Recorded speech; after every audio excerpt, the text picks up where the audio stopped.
We have been talking about Azimio politics. Now we want to talk about Kenya Kwanza politics, and we have Bishop Margaret Wanjiru. Before we welcome her into the show, let's hear the day's proverb from City Muga. Yes, our last proverb from Rwanda.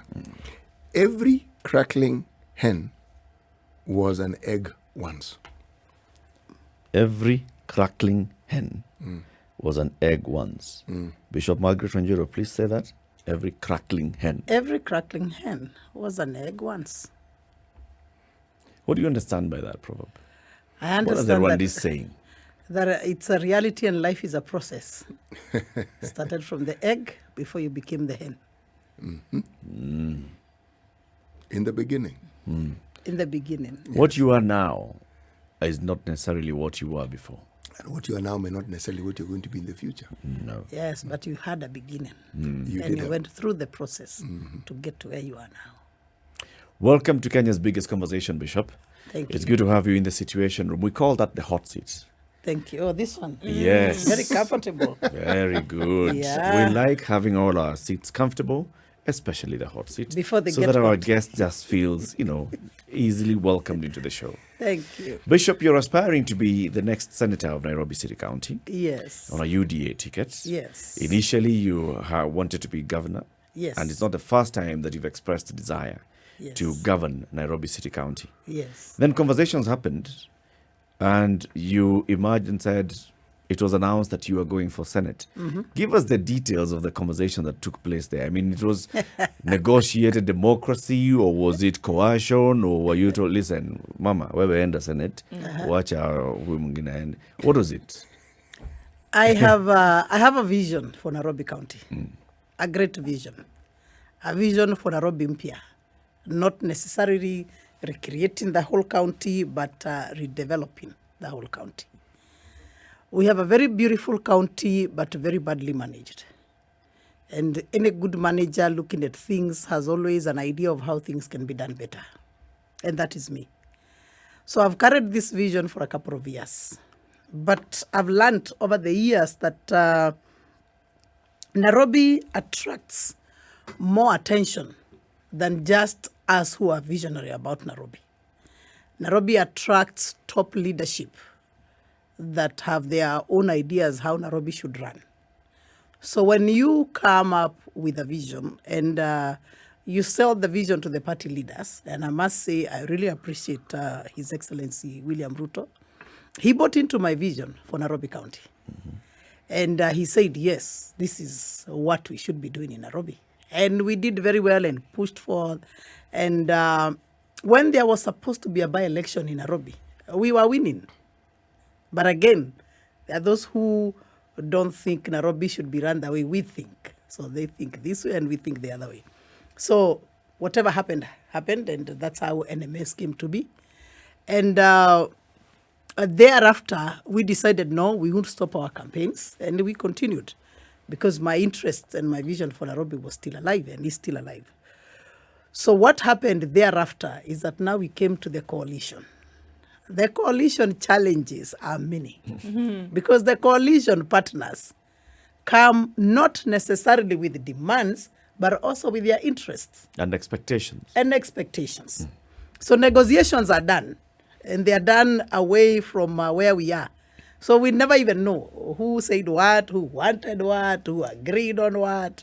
But we know that negotiations have been done, and it has been agreed Nairobi County will be put under one of the partners. So where does that leave Bishop Margaret Wanjiru? It's either she's nowhere or we find an alternative. And the closest alternative, so that we don't lose this vision for Nairobi County, and so that I still have my hand and sort of like oversight authority over Nairobi County, the closest was Senate. And are you all right with that decision being made in the manner in which it was made? I wouldn't say that the manner was good. Definitely the manner was not good, but I can tell you that life is not always comfortable. Things are said, even when you go for job interviews, you are not there to sit down with the panel when they are perusing through every person they interviewed and they are saying whatever they are saying about you. It might not be the best scenario, but I must say that after the decision was made and now we had to come to the reality that Johnson Sakaja goes for governor, I go for Senate. And like many people always ask, why didn't one of you go for governor, the other one the deputy? I mean, that way it would have worked out better. You reach a place, once you have submitted to a party, you reach a place whereas you also allow your party leaders to make some decisions. It's just like any other organization. So here I am going for Senate, and my vision is alive. I've looked at the role of the Senate, and I realize I'll actually probably even do better. We will get Nairobi changed and transformed. You'll have more impact. I will have more impact because you cannot, as a senator, you are in charge of pushing and making sure that the revenue collection, the resources go to the county. Now, you cannot oversight the budget, make sure that they have the budget, their budget is met, and you don't know how it is spent. No, you'll have a way to get it sure that it's spent. Then we as a party, we as Kenya Kwanza, we have a manifesto. Once it is developed and it is out there in the public, you will see that the vision, like for example, we said in Nairobi we'll build 20 markets. That remains, regardless of who is governor, regardless of who is senator. That is the vision of the party, and this is the vision of the coalition. So everybody within that coalition has got to work towards the development and the implementation of that manifesto.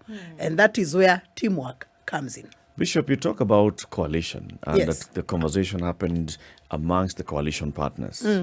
Are you in UDA? Yes, I'm in UDA. Millicent Omanga is in UDA. Yes, she is. Johnson Sakaja is in UDA. Yes, now he's in UDA, yes. So where are the coalition partners and divvying up the positions? I mean, it appears like everything has gone to UDA. Initially, and Sakaja himself says the same, that when he was on his way transiting out of Jubilee, he had to sort of like sit under the umbrella of Musalia Mudavadi. Now, whether he officially entered ANC or not, it doesn't matter. You are with a He was principle, Musalia's. you are with a principle. And so through Musalia, he came through to UDA, to Kenya Kwanza, and here we are. And we have to look at those realities and allow whatever needs to change, to change. We were in a, what I would call catch-22. Catch-22, whereas you would think like the king in the Bible, who was faced with the challenge of having two harlots. The Bible calls them harlots, but they are two women. Two harlots, and they come with the two babies. And the one is dead and one is alive. And the ladies are saying, this mother overlaid, meaning that when she was sleeping, she didn't sleep properly. So she overlaid. She slept on the baby and the baby died. But now this mother claims the living baby is her baby. And they argued and argued and argued. And the king said, give me the sword. So they called for the sword. And the king said, keep the living baby here. I want to cut the baby. And before the king cut the baby, the real mother said, Mr. King, don't kill that child. Let's do this. This mother, even though, this mother may not take care of this baby the way I want, but let her go with the baby. Meaning that as long as this baby is alive, I will find a way. Like the Moses of the old, there was a way that God played it, that Miriam still took care of Moses. It is not that Moses was left to die. Miriam still ended up taking care of Moses. God has a way of making things play out the way it should, regardless of positions. To cut a long story short, so the baby was not killed, and the baby was eventually returned to the real mother. So let's leave some of these things to God to play them out by himself. Okay. Things will work out in Nairobi beautifully. So you talk about teamwork and you talk about compromise, and obviously the bishop has come out, and so then you have to ask the question. You've just said leave things with God. Where does politics play, and where does now your belief play in terms of now God allowing things to be? Is there can compromises then be made where the things of God are concerned as far as No, you can't compromise the things of God, but there is always give and take. Even in spiritual matters, common sense must prevail. You cannot say you're spiritual and so let's do things the bad way or let's keep on fighting. No, you must come to a place where you say, what are we fighting about? What can I give? What can you give? There's always give and take. And that is actually what happened in this case. Where does my spirituality meet the politics? Proverbs 29:2. When the righteous are in authority, the people rejoice. Which also means when the wicked are in authority, the people mourn. So for me, it is very important to have godly, righteous people in authority. And especially a people that can mix the realities, the democracy, the development, the needs of the people versus their spirituality. If one can balance that, like I have done, I mean, that's what I've done all my life, it works out very well. I guess the challenge comes in the balancing. Because there are those who look and say, all right, so this person is so religious that everything they talk about is Bible. just Bible, Bible, Bible, Bible. Yet the situation, vitu kwa ground, ni different. How do you balance between that? How do you balance between these are the needs? This is, now you're getting into a political campaign. Yes. They have said, politics is a dirty game. Yes. They have said, politics is, you have got to be conniving in some instances. Crafty and crafty. lying. Yes. No, How do you balance between that, the reality of politics, yes, and your religious side? First things first, God is love. I love God. He loves me. If I love God, I love his people. When you love people, you don't hurt the people you love. You don't steal from the people you love. You don't destroy the people you love. And you cannot lie to the people you love. Secondly, God is transparent. He is honest. And God himself, you can hold him accountable. Therefore, God can equally hold you accountable. The same comes down here on earth. People can hold us accountable as much as we also can hold them accountable.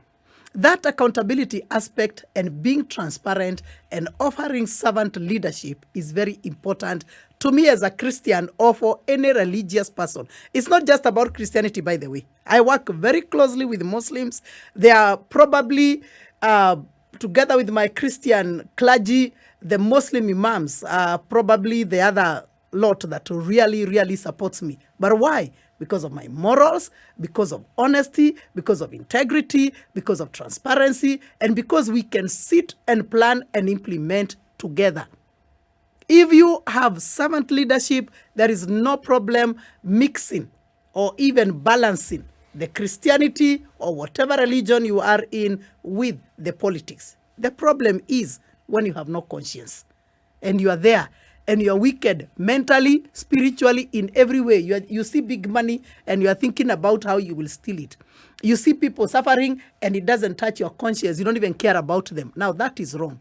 But when you know that God has loved you and you have loved God, and in return, you will love his people. And again, you don't hurt, you don't destroy those whom you love. Bishop, there's speculation, and this seems my favorite word the past few days, but folks often say that people fall on or rest on the ropes of religion when it seems as if other things may not have worked out. That we pray or we call on God or we proclaim certain things, either to whip up emotions amongst the people, because Karl Marx was onto something when he said religion is the opium of the people. There's something that gets you on a high temporarily when you hear these things. It infuses hope. It injects some kind of confidence. So politicians have been accused many times of using that drug on people to get their agenda moving. What do you have to say about that? Let us separate religion as religion from salvation. Being born again and serving God. Those are two different things. A religious person can even pretend, but a born-again believer can never pretend. Apart from you being the human, Bishop Margaret Wanjiru, there is the spiritual, Bishop Margaret Wanjiru, who is filled of the Spirit of God. And the Spirit of God is not a liar. The Spirit of God will not whip emotions of people for nothing. The Bible says in John 8, you shall know the truth and the truth shall set you free. Who is it that can communicate truth to the masses better than a believer?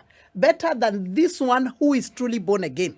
So, yes, I agree with you. There are those who use religion for their own benefits. They will do the wrong things. They will even come and form cults and occults. They will actually do funny things until you wonder how a normal human being was subjected to such things. But a true believer, born again, washed by the blood of Jesus, somebody who knows about the love of God, will not do some of those things that wicked people do. So who do you speak for? Do you speak for the agenda of the politics that you're currently, ring fencing, or whose agenda then is being carried out here? And does it have a place in politics? Yes, the main agenda here is God. And God has a place in politics because God is the creator and God is, let me say, the owner of all these people. And so God raises up good leaders for the sake of the people. Always when there is a problem, like you say, when the people have been whipped and they have gone and they have found themselves trapped in a situation whereas, okay, we took this direction, but now we are in trouble. What will happen? God will raise up a deliverer. God has never forsaken his people. He will always raise up a deliverer. And let me add this. Even when there are situations like now, we are going to see the next probably 2-3 months. There are going to be euphorias, political euphorias. But even in the midst of political euphorias, God will always have a remnant. A people that can think soberly, a people that can look at what do we want to achieve with these next elections. Yes, we are going to vote, but what and who are we voting for? What is the character of these leaders that are coming to us for our votes? So even in the midst of euphoria, there will still be sober people that are thinking soberly and that want to see the right thing happen. Bishop. Yes. Thank you. For a moment there, I actually forgot I was in the studio. You are almost getting converted. Now I was listening and saying, "Now this is a good You sermon." were in jail. No, This is a good sermon. I said, this is a delightful sermon, very appropriate. Now, you've been in politics for a while now. Yes. You were born in this city. You know this city Inside out. You know the people. Yes. Tell us a little bit about your track record as a political leader. Very good. I love that. I started my politics by looking at the needs of the people. I was in a situation whereas, there are these fires that come up in Nairobi and then it's like seasonal.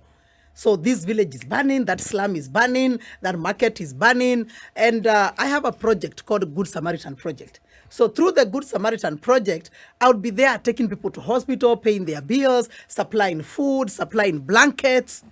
And then I found myself asking myself, what happens to these politicians who we elect? Where are they? These slums are burning. You don't even meet them there at the ground. You're supplying blankets. You don't even hear they brought food or they did anything. So I started questioning myself politically. And then I realized we have a big gap here. And I started talking to people and asking them, what kind of leaders would you like to see taking political leadership? And many people gave me the answer. And I realized I would suit that place very well. So in the midst of prayer and interacting with the people, I developed a vision. By then, I limited myself within Starehe constituency. So it was called Starehe Success Story. And truly, Starehe Success Story became a success story. Within Starehe Success Story, we were determined that children will not stay at home without going to school. That one way or another, between me as their leader and the parents, will find a way of driving those children to school. We'll pay the fees, we'll raise the money, one way or another, they'll go to school. We also agreed that we are going to open up the small roads within the slums so that we are able to mitigate these fire issues within the slums. By the time I was becoming MP of Starehe constituency, the largest Starehe, which is now 2 constituencies, it is Mathare and Starehe, there was no water in the slums. There was no water in the market. We had such a big water problem that immediately I became MP, I had to figure out how people will get water. Now, the slums, you cannot take water into every house. So what I did is that I was also the assistant minister in the Ministry of Housing, is that we got into building projects within the slums. You do a sanitation block there, you supply the bathrooms, everything that is needed, the entire complete sanitation block, water points, and shopping, some kind of shopping area. You do a whole project within one. and people were really, really blessed. By then also, again, there was no electricity. So work with KPLC and the managers then, the director then, and make sure that people get electricity even in the slums. Then we were faced with the other challenge. So now people are happy, but what do we do for the economic empowerment? As you know, jobs in this country are a story. So get as many jobs as we can. But how many people can you fit into these offices? Just a handful. So I decided I'm going to run capacity building for the people and help them to become entrepreneurs. Start a small business, do your business, and raise up from there. Then we were faced with the next challenge. Okay, they have gone through the capacity building, the training has been done, I can supply the capital, but where do they put their business? So that is how I was among the very first leaders in this county to start what we call modern markets. Build a small market, but a neat one, a nice one. It can be closed, it can be opened, it's safe, and build those modern markets for people to run their businesses. And that's what I did. I'm very proud because nowadays I go someplace and they tell me, hey, madhe, unaona nilipatia hii duka, because after building them, I didn't sell them. I gave them for free. I give you your card, I give you your keys, you have your money for stock, run your business. So today I go, I meet them there. They greet me, sometimes they give me food, and they remind me where we have come So from. whose markets are they? Are they for the county, for the national government, or private individual? Eventually, after you build them, you'll have to hand them over to the county because the county is the one that supplies that card, that small card that is called ownership, the card that somebody will have to hold that this is my market. Now, I was raised up in Westlands. My mother was working for the Wazungus in Westlands. She was a domestic worker. So raised up in that environment, the only market we knew when we were young was Westlands Market. But by then, what was happening those many years is that people used to own what they called a stone. A stone is just like a small block. A small block, a small block, a small block. But the beauty of it, this small block that people owned, a mother, when she grows old, can pass it on to her children. So there is this family that we grew up shopping from them. And when we went to school, the daughters of that mama went with us to school. So when we finished school, I realized the girls we were with in school inherited the business that belonged to their mother. Then now I'm the MP for Starehe and I'm asking myself, why don't we see these markets anymore? Why can't we create an environment whereas even if one parent has to retire, they have something to leave behind for their children who want to remain in Nairobi. And even if they don't get jobs, they can do business, sell whatever they will sell and make a living. And I must say, I did a good job when it comes to building markets, and I did a good job. If you may say so yourself. So yes, With all I humility. thank God. Yes, with all humility, Toot your I thank horn. God. Yes, I thank God. Let's take a break at this point. It's 9:30. This is Kenya's biggest conversation. Bishop Margaret Wanjiru is a former member of parliament, a former assistant minister, now wants to be the next senator of Nairobi City County under UDA. She's here. We are talking about the role or the division between religion and politics. Is it a political religion? Is it a religious politics? What is it? And how do you balance those two? This is the Situation Room. And our guest this hour today is Bishop Margaret Wanjiru, wants to be the next senator of Nairobi City County, has been a member of parliament, has been an assistant minister.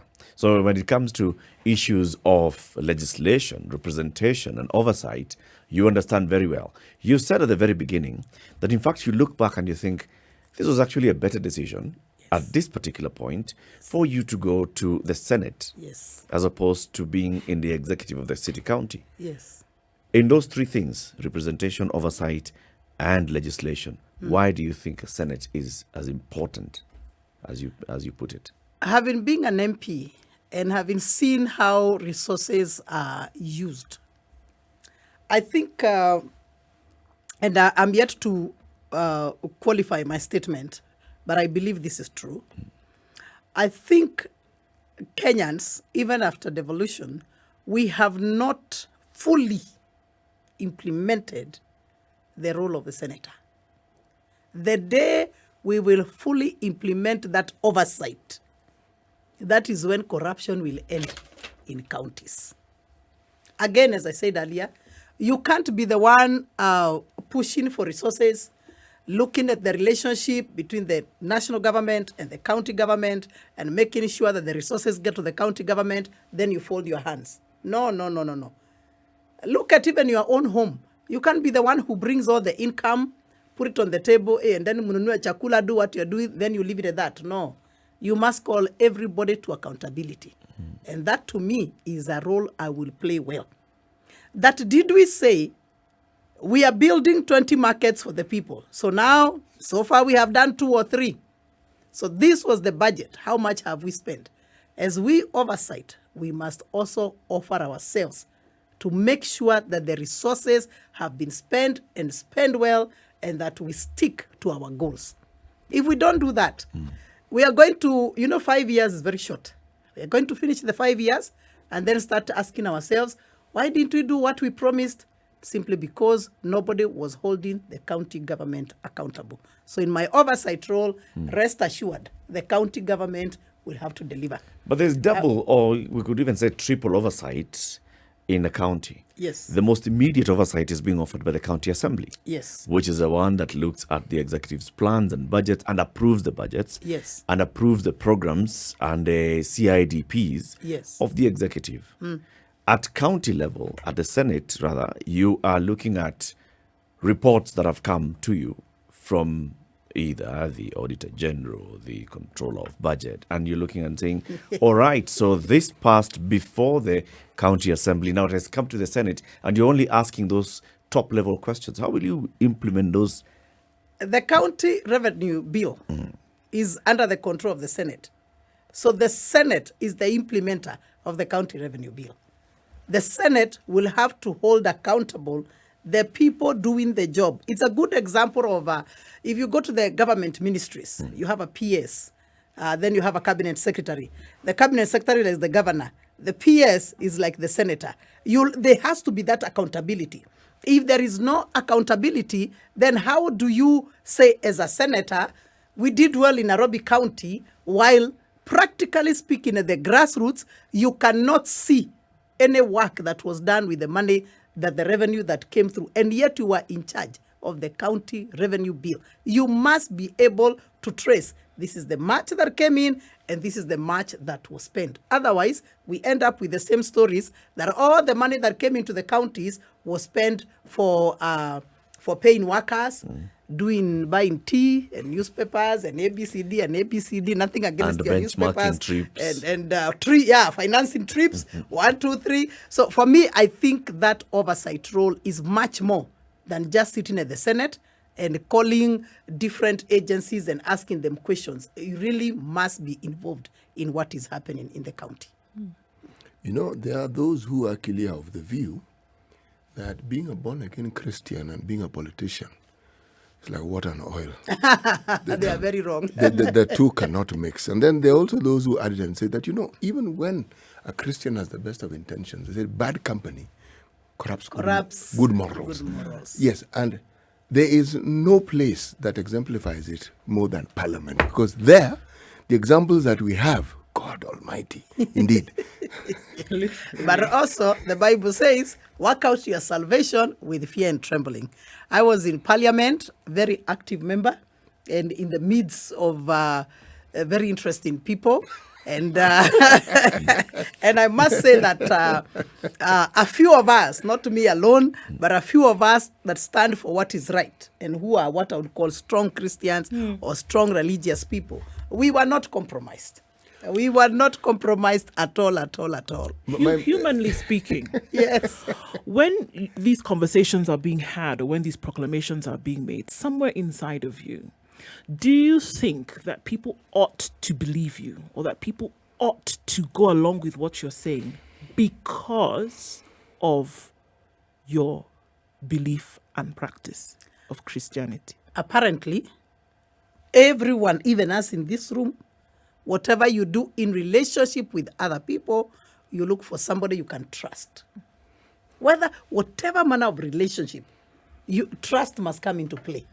Can I trust this person? If you can't trust them, then you can't even get involved in whatever manner of relationship. Sure. So what am I saying? The voter down there, the people that we talk to, even the people that I preach to, Number one, for them to listen to me, they must trust me. When it comes to them now voting for me, or even let me take it now to the church, them getting saved and I take them to my church and they become my church members, the element of trust is still there. If you can't trust, first of all, I spoke about love. Now I say trust. If you loved them, they loved you back. They trust you, you trust them. Believe you me, it's a perfect relationship to work with. And that way, you're going to develop people without looking at their tribe, without looking at their status, without looking at even their age. You're going to look at the potential in a human being and develop that person at the place where you met them and at the level where you trusted each other. And you are able to uplift their standards. So then, is it still then, Bishop, is it the currency that is then used to trade for their agreements to listen to you? No, it's not currency. You know, currency. You're talking as if it's a conduit. Well, no, it's not a conduit. It's money today. Trust, it's religion tomorrow. No, it's something else that can be used as a important. conduit. Trust is important. But also remember that once trust is broken, then there is a different story there. Why do I feel comfortable in Nairobi? Why do I know that Nairobians love me and I love them and we trust each other? Is because when I was MP, the work that I did proved that I'm trustworthy. I would never want to break that trust. And that is why even the county government, whatever we promised people, we stood at the podium, we were asking for votes, we said we will do ABCD. As long as Bishop Margaret Wanjiru is there, I will have to ensure one way or another, our agenda, our goals, our vision, whatever we promised the people has been delivered. Why? Because people will hold me accountable. I'll hold them accountable in return. People trusted my word. I'll need to prove myself trustworthy. Bishop, you've been in other political parties. Yes. You've now moved. Yes. Again. No, not again. Not again. Remove the again. Just say moved, but remove the again. I was in ODM. Yes. Initially. Why Where you did all this good work. No, why were you yes, in ODM? I was in ODM. Why were you in ODM? Because there were other parties to join at that particular time. I was in ODM because, number one, I had really, really prayed about it. And I knew this is the right place to be. And number two, I look at the ideologies of someone. And at that stage, at that time, Raila represented the ideologies that I represented. He wanted to see ABCD done, and I wanted to see the same agenda done. And so we agreed well. And when I joined, I remember it was surprisingly, when I see His Excellency Raila arguing with His Excellency Kalonzo, I laugh. Because these are the two gentlemen that welcomed me into ODM then, and they were okay with each other. They've worked together for years. So how they come to this point, whereas they argue, I don't know for how many weeks now, until they take each other for interviews, it surprises me. But let's not get there. That's not my area. Let's say that I joined ODM, did a very good job, and I was among the minorities because by then there weren't many people from Mount Kenya in ODM. I did very well and delivered the Starehe seat, the huge numbers. The people that we represented are the same people we represent today, and they love me big. They love me big. Why do they love me? Because, again, they trust me. And secondly, I treated them well. Me, I have no tribalism. I have no why issues did you with move tribalism. But why did I move out? I moved out because I looked at the future. I looked at the future of where I want to go politically and where God was leading me, and I did not see it happening. Apparently, I tried. And then I realized here, there is a limit. You can't go beyond that limit. So when it reaches there, you have to look for an alternative. What was the limit? I mean, you're still seeking leadership in Nairobi. It's ODM. Do you want to go there? Yes. When people put limits for you, two things you can do. Either remove the limits or go out and start afresh. Now, you can't remove the limits unless you are one of the party owners. Remember, also parties have owners. So you can't remove the limits unless you are one of the party owners. And since you can't remove the limits, so I had to leave. And I went to Jubilee then. And we were all in Jubilee and had a nice ride there, continued. But then realized Jubilee collapsed and everybody, not really collapsed, I withdrew that. Let's say that Jubilee did not It fragmented. It fragmented and did not uphold what they promised they will uphold. So eventually, most of us naturally somehow just walked out of Jubilee and went to UDA. Naturally, somehow it just happened. So how did we get to UDA? UDA was formed at the time of the Nairobi by-election. And I was the first person. I was the candidate then. So as the aspirant of that moment, I was the first person to get into UDA as it was now transforming to a big party, and we started right there. So they call me the mother of UDA. So there we are. The mother is still bringing up the children. Yes. You know, there are people who have looked at the campaigns that have been conducted by you, the luminaries of UDA. Yes. Starting from the leader, the deputy president. Yes. And they have talked about why every Sunday you're in church, every Sunday you're giving donations left, right, and center. In fact, even the president has said some of this money that's stolen from projects that should be benefiting the children of Baringo and Elgeyo Marakwet and Marsabit and other places is the money that is coming to churches here in the form of harambes. That churches have been used just to whip up emotion and have been used as vehicles for politics. What do you say to that? I love my president. I love my president. He's a great guy. I love my president and His Excellency claiming that money has been stolen from government and he is the president. That in itself is a big question mark. I cannot be the leader of whatsoever institution or country or county or constituency, and I'm crying about people stealing and I'm not doing anything about it. Let me say, one of the greatest failures of the current government is that they did not clean out or uproot corruption. They had a great opportunity to do it, they didn't. However, when you say that money was stolen, if really you are sure money has been stolen, do something about it. You cannot tell us the tap is open, water is pouring, go close the tap. Really? So me, first of all, I don't even want to pretend that I know where the money comes from. I don't know. But secondly, I don't want to think that we are dealing with poor politicians. Because even me, though I'm not as rich as some of them, but I'm not poor. I have my resources. If I go to the church today, I'll give something. The other Sunday, last Sunday, I think it was last Sunday. Last Sunday, I was supposed to meet a young man, one of my best supporters, Pablo, from Dandora. And I had told him I'll see you after service. But the service went longer than expected and I couldn't meet him. Then I decided I'm not going to disappoint this young man. So I called him. I said, why did you want to see me? And he pulls out a whole list of things, including the landlord is sending him out. Then there is the school fees. The daughter is supposed to go to Form 1. And I looked and I thought, earlier on, there was a marathon. Now, I had forgotten there was a marathon, but earlier on, I was supposed to go to another church and make a contribution.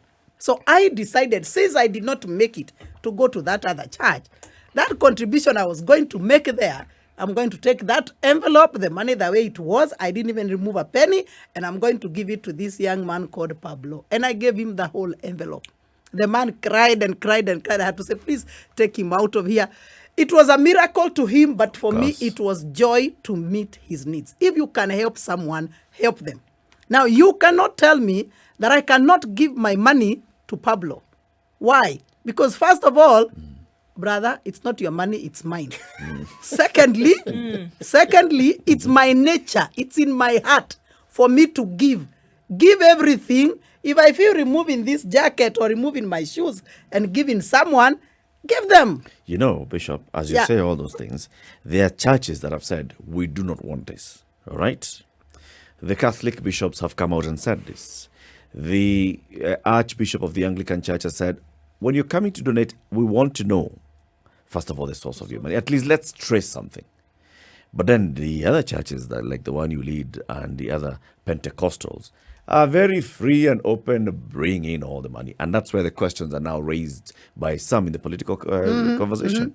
Like, where does this money come from? That somebody is in church every Sunday and not just giving 1,000 bob. Yes. But giving hundreds of thousands of shillings every single Sunday. But that person you're mentioning is not poor either.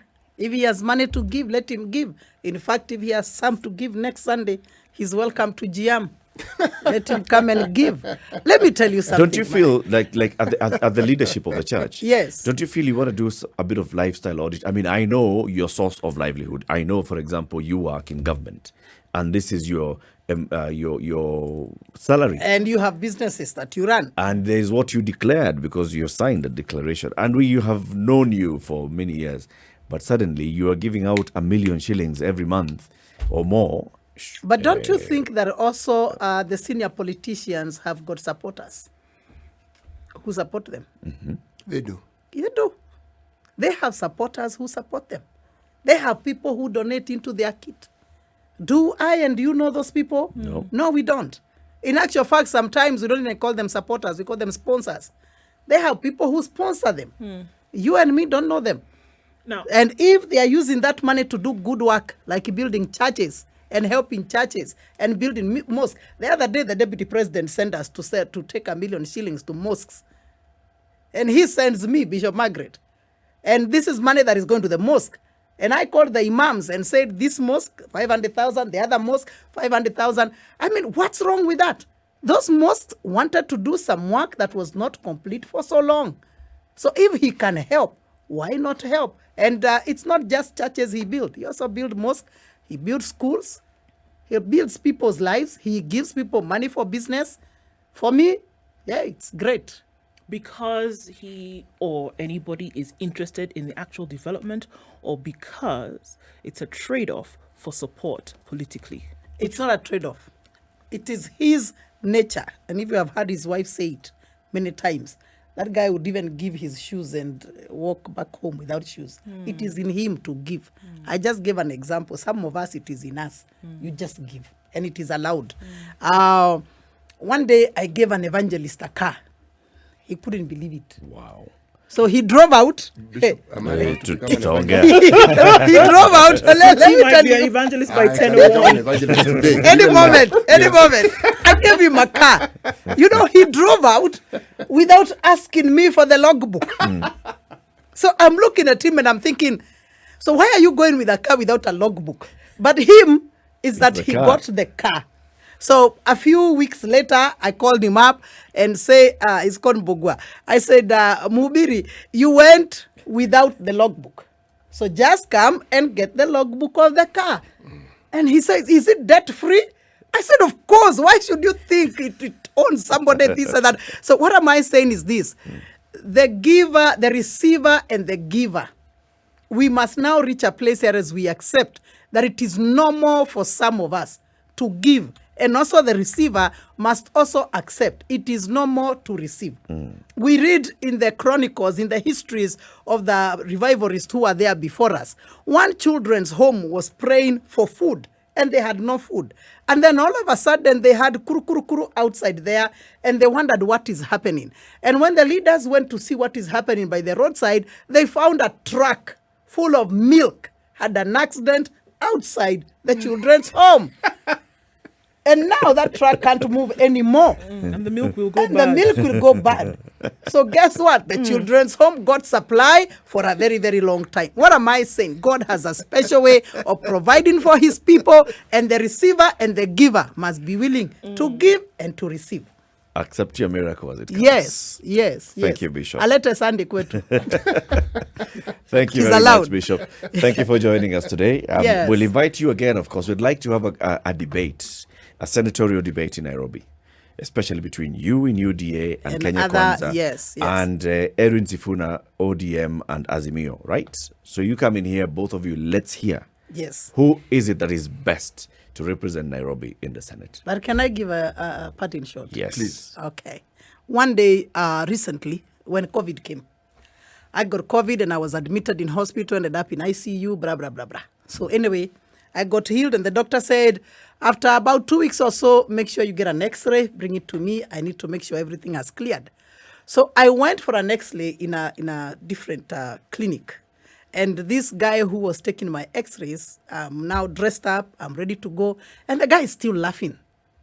Then I asked him, are you laughing at me? Am I dying or am I healed or why are you laughing? And he says, Bishop, I'm laughing because you do not remember me. I said, what is it that I have to remember? And he said, you educated me. You paid for my college. Today I'm taking your x-rays. Yes, you are healed. But the joy is that you educated me and today I'm serving you. Recently I was doing press conference. I was doing a press conference. I finished and the journalists are leaving. And I see one young man hanging around there. I said, young man, why are you still here? And he says, Bishop, you don't remember me. I said, what is the issue? He said, you paid for my journalism. So I'm happy when you call us and I can sit here and I know you paid my fees. Now that is my story. That is my legacy. That is my track record. I create success stories. Nairobians giving me an opportunity to be senator. Within 5 years, we will have Nairobi success story. People will talk of the good they have seen and the work that has been done. And I kindly and with total humility request for all Nairobians to vote for Margaret Wanjiru. You know the title bishop will not be in the voting ballot. It will be Margaret Wanjiru. Bas, ama Wanjiru Margaret. Whichever way IBC will Just put but it. those two names Those only. two names will be there. Margaret Wanjiru, chama ni UDA, na mlengo ni Kenya Kwanza. Okay. Bas. Thank you very much.